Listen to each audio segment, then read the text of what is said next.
Hi everyone, it's Steve Sutton again, and thanks for coming and watching my video. Today I have a video. I'm going to discuss a topic that is historically not really mainstream teaching or belief, but I'm including it here because I have noticed, researched it, and practiced it myself, helping others and helping myself, in some cases quite miraculously and unforgettably. So what I'm referring to here is the process of creating what you want through intention, which essentially works through the laws of quantum mechanics, quantum physics, consciousness, and free will, among other things. This is a practice that is not always recommended or effective at any time or in any situation, but in some cases it is very much so, especially when we have a very strong or focused intention in the present, sometimes due to great needs or great desires. And these sorts of states of experience require energy and are hard to maintain for a long period for most people. Now, I would put creating with intention on a similar level as meditation, but more the opposite type of activity.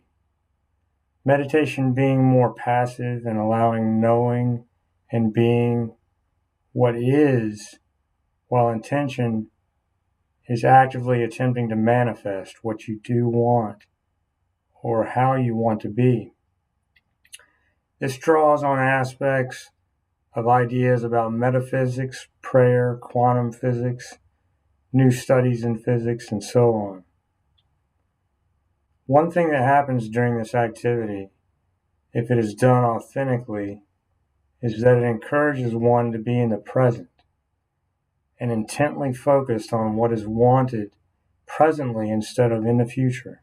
Likewise, it encourages one to be in the present with optimism and possibility instead of being hung up on the past or having a present dislike of what the past was or is now to you.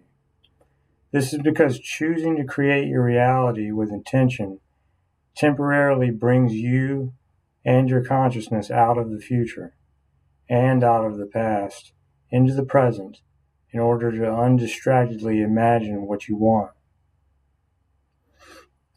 The process of doing this seems to almost automatically cause or require us to accept both what is and what can be possible simultaneously. And it is this that can be so challenging, yet so powerfully effective. It's not always easy to maintain this type of focus and presence, and it may only be temporary, but while you're doing it, it has the ability to change both your reality and your internal self. In some cases, it may be too difficult to make the internal change necessary to create what you're intending, because each person's unique corresponding issues, weaknesses, or strengths at any given time or situation in your life, all this could be different. It just depends on the person and the situation. So, in this way, it is not a simple hack of reality, so to speak, because it requires a correlating internal change that matches the outside reality you're looking for. Because through studies of both consciousness and physical reality, it has been shown that the two are very intimately related. But you could say that it's like a shortcut that is much more difficult than other common ways of achieving the same thing. You could say also that it has a lot to teach us when we're exploring or practicing it, not to mention observing the results that come from it. So it could be kind of like, an ongoing experiment if you're interested in it. I can tell you from my experiences, I've found out that it's very real. I wanted to point out for those that are interested, 3 of the main factors determining the effectiveness of creating with intention are intensity of the intention, duration, and repetition.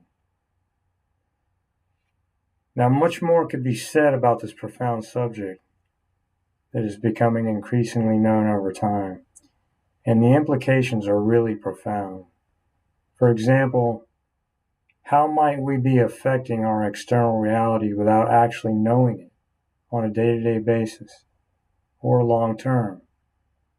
How much might we be able to affect our external and internal reality with intention if we actually sit down and decide to? What is our human potential? Furthermore, it brings up the mysterious and exciting question of what exactly is reality and what are we as individuals?